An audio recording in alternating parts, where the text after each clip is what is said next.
नमस्कार। आप सभी दर्शकों का ज्योतिष सरोवर में हार्दिक स्वागत है। अपनी आज की वीडियो में हम चर्चा करने वाले हैं जन्म कुंडली में निर्मित होने वाले एक अत्यंत श्रेष्ठ योग के बारे में, जो यदि जन्म कुंडली में निर्मित हो जाए तो यह जीवन में बहुत ही ऊंचाइयां देता है, बहुत तरक्की देता है। शास्त्रों में तो इस योग के बारे में यहाँ तक कह दिया गया है, यह योग इंद्र के समान राजा बनाता है। हालांकि यह अतिशयोक्ति है, परंतु इसका जो व्यवहारिक पहलू है, जो आज के समय में, जो आज की परिस्थिति में लागू होता है, हम उस पर चर्चा करेंगे और इस कार्यक्रम में एक दर्शक के प्रश्न का भी उत्तर दिया जाएगा। तो आइए चर्चा शुरू करते हैं, समझते हैं कि यह योग है क्या और यह कैसे बनता है। शास्त्रों में कहा गया है, कामेश्वरे कर्मगते स्वतुंगे कर्माधिपे भाग्य संयुते च श्रीनाथ योग शुभदस्तदानीम जातो नरशक समो नृपाल। अर्थात यदि सप्तम भाव के स्वामी दशम भाव में हो और नवमेश और दशमेश एक साथ हो, सप्तम भाव के स्वामी क्यों? कामेश्वरे कर्मगते, यानी कामेश्वर, काम भाव सप्तम भाव को कहा जाता है, तो काम भाव के स्वामी कामेश्वर, तो कामेश्वरे कर्मगते, कर्म भाव में यदि चले जाएं और कर्माधिपे भाग्य संयुते, जो कर्म भाव के स्वामी हैं वह भाग्य भाव के साथ ही हो, तो श्रीनाथ योग का निर्माण होता है और यह बहुत ही शुभ फल प्रदान करता है। अब मन में सवाल आएगा कि यह कैसे बनेगा, तो इस पर मैं थोड़ा सा बीवी रमन को भी कोट करना चाहूँगा। बीवी रमन ने इसका बड़ा अच्छा इंटरप्रिटेशन किया है। उन्होंने कहा है कि if the exalted lord of the seventh is placed in the 10th house and the lord of the 10th and 9th are placed together, यानी यदि सप्तम भाव के स्वामी उच्च के होकर के दशम भाव में स्थित हों और साथ ही दशम भाव और नवम भाव के स्वामी एक साथ स्थित हो, तो यह योग श्रीनाथ योग के नाम से जाना जाता है। अब यह योग जो है, यह सिर्फ और सिर्फ धनु लग्न के कुंडली में ही निर्मित हो सकता है, क्योंकि इसीलिए मैंने यह धनु लग्न की कुंडली बना दी है आप लोगों को समझने के लिए, क्योंकि धनु लग्न की कुंडली में सप्तम भाव के जो स्वामी हैं वो बनते हैं बुध। तो नियम के अनुसार सप्तम भाव के स्वामी का उच्च का होकर के दशम भाव में स्थित होना चाहिए। तो दशम भाव में जब सप्तम भाव के स्वामी जाएंगे तो सप्तम भाव के स्वामी उच्च के कहाँ होंगे? दशम भाव में यदि उच्च के हो रहे हैं तो किस लग्न में होंगे? यह सिर्फ और सिर्फ धनु लग्न की ही कुंडली में होंगे, क्योंकि धनु लग्न की जन्म कुंडली में सप्तमेश होते हैं बुध और बुध कन्या राशि पर उच्च के होते हैं। और दूसरा नियम इसमें है कि the lord of the 9th and 10th should be placed together, यानी जो नवमेश हैं और दशमेश हैं वो एक साथ स्थित हो। तो नवमेश और दशमेश, तो धनु लग्न की जन्म कुंडली में नवमेश बनते हैं सूर्य और दशमेश बनते हैं बुध, तो एक साथ धनु लग्न की कुंडली में ही यह योग बन पाएगा। और दशम भाव में, और शब्द क्या है, दशम भाव में स्थित होना चाहिए, दशम भाव में एक साथ, यह पूरा का जो पूरा कॉम्बिनेशन है सिर्फ धनु लग्न की ही जन्म कुंडली में निर्मित होता है। अब आपने यह योग समझ लिया कि यह योग कैसे निर्मित होता है।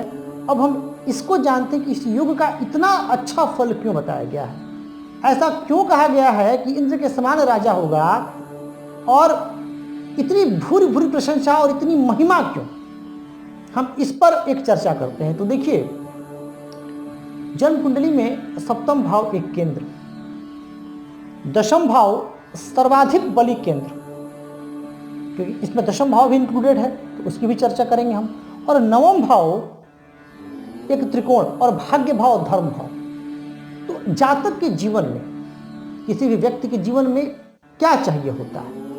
उसके जीवन में धन, मान, सम्मान, यश, भाग्य का साथ, अच्छा लाइफ पार्टनर।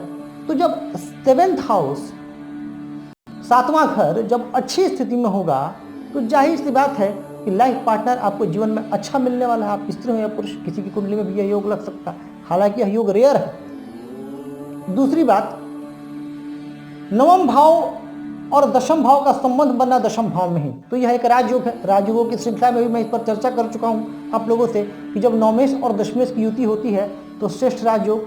और इस कुंडली में दशम भाव में बुध उच्च के हो रहे हैं, तो कई बार यह भी इंटरप्रेट कर लिया जाता है कि दशमेश उच्च के होने चाहिए, पर होने चाहिए सप्तमेश ही। तो इंटरप्रिटेशन आप लोग सही रखिएगा। तो चूंकि यहाँ बुध दशमेश भी हैं, तो बुध दशमेश हैं और कन्या राशि उनकी उच्च राशि, अंश बल अंशात्मक जो है वो देख लेना होगा कितने से कितने अंश के बीच में है। तो जिसकी जन्म कुंडली में यह तीनों भाव अच्छी स्थिति में आ रहे हैं, उसके जीवन में लगभग सभी सुख प्राप्त हो जाते हैं, भाग्य का सहयोग मिलता है। कर्म भाव में अच्छी ग्रह स्थिति होने की वजह से व्यक्ति अपने कार्मिक क्षेत्र में उन्नति करता है, और साथ ही सप्तम भाव की अच्छी स्थिति की वजह से उसे जीवन में उसके लाइफ पार्टनर का सहयोग मिलता है। यानी देखा जाए तो जो जीवन के प्रमुख डिपार्टमेंट्स होते हैं, उन सारे डिपार्टमेंट्स में वो व्यक्ति लकी है। यह योग रेयर है, मैंने इसलिए कहा। अब आपके मन में सवाल आएगा कि सूर्य और बुध तो समीप ही रहते हैं, और अधिकतर कुंडली में सूर्य बुध आपको एक साथ देखने को मिल जाएंगे, या फिर बुध और सूर्य एक घर आगे पीछे हो सकते हैं, इससे ज़्यादा की दूरी उनकी नहीं होती है। तो देखिए, इसमें मैं आपको एक बात कहना चाहूँगा, हो सकता है कि आपकी जन्म कुंडली में भी यह योग लगा हो, परंतु यदि सूर्य और बुध यहाँ पर निर्दोष होने चाहिए, यानी जो मैंने सिर्फ और सिर्फ सूर्य बुध लिखा है और ग्रहों की मैंने यहाँ बात नहीं की है, सूर्य और बुध पर कोई पाप प्रभाव नहीं होना चाहिए, या फिर पाप ग्रहों के साथ स्थित नहीं होना चाहिए। यदि यहाँ शनि स्थित हो गए तो यह श्रीनाथ योग को कमजोर कर देंगे, यहाँ राहु स्थित हो गए तो यह श्रीनाथ योग को कमजोर कर देंगे। तो उस स्थिति में पूर्ण लाभ नहीं मिल पाएगा, क्योंकि श्रीनाथ योग में जन्म लेने वाला जातक के जीवन में राज सुख भी मिलता है और धन का भी सुख मिलता है, दोनों सुख मिलता है। कई ऐसे योग होते हैं जो सिर्फ धन देते हैं, कई ऐसे योग होते हैं जो आपको राज योग दे सकते हैं पर धन के मामले में उतने अच्छे ना हो। पर इस योग में यह ताकत है कि आपको दोनों चीज़ें प्रदान करेगा, भव्य और ऐश्वर्यशाली जीवन और साथ ही उच्च पद। तो यह दोनों चीज़ें इस योग में घटित होती हैं, इसलिए यह योग इतना शक्तिशाली और इतना प्रभावशाली माना जाता है। तो यह ध्यान आपको रखना होगा कि यहाँ पर बुध अस्त भी ना हो, और बुध की जो डिग्री है वह डिग्री भी अच्छी हो, डिग्री में भी जो है बुध का बल अच्छा होना चाहिए, तो ही इस योग का संपूर्ण लाभ आपको जीवन में मिल पाएगा। तो आशा करता हूँ कि आपको यह योग अच्छे से समझ में आ गया होगा। अब एक दर्शक के प्रश्न को ले लेते हैं। हालांकि इन्होंने अपना जो नाम है वो डिस्क्लोज नहीं किया है। NFS 999 गेमिंग के नाम से इनका यूट्यूब चैनल है, जो जिससे क्वेश्चन आया। इन्होंने पूछा है कि क्या गुरु चंद्र शनि राहु अष्टम भाव में होने की वजह से क्या ये ज्योतिष बन सकती हैं क्या, और साथ में इन्होंने यह भी कहा है कि ये पामिस्ट्री अच्छा कर लेती हैं, और जो ये बताती हैं पामिस्ट्री देख करके उससे ये सच भी हो जाता है। तो देखिए, अष्टम भाव एक शोध का भाव है, तो मैंने पूर्व में भी आपको अष्टम भाव के वीडियो में कहा है कि अगर शोध करना है, किसी विषय पर रिसर्च करना है, अष्टम भाव का बलि होना अनिवार्य है। तो वहाँ पे गुरु की स्थिति, वहाँ पर शनि की स्थिति, राहु की स्थिति, ये स्थितियाँ जो हैं कहीं ना कहीं इशारा तो कर रही हैं कि आप ज्योतिष का ज्ञान ले सकती हैं, पर उनका बल कितना है, वो कितने अंश पर हैं और किस राशि पर स्थित हैं, ये सब आपने कुछ नहीं बताया। तो ये सब देख लीजिएगा। अगर ये चीज़ें अनुकूल हुई तो निस्संदेह आप ज्योतिष क्षेत्र में अच्छा कर सकती हैं, आप अच्छी ज्योतिषी भी बन सकती हैं। मेरी शुभकामना भी आपके साथ। तो प्रिय दर्शकों, मैं आशा करता हूँ कि आपको यह समझ में आया होगा, क्योंकि यह योग बहुत रेयर है।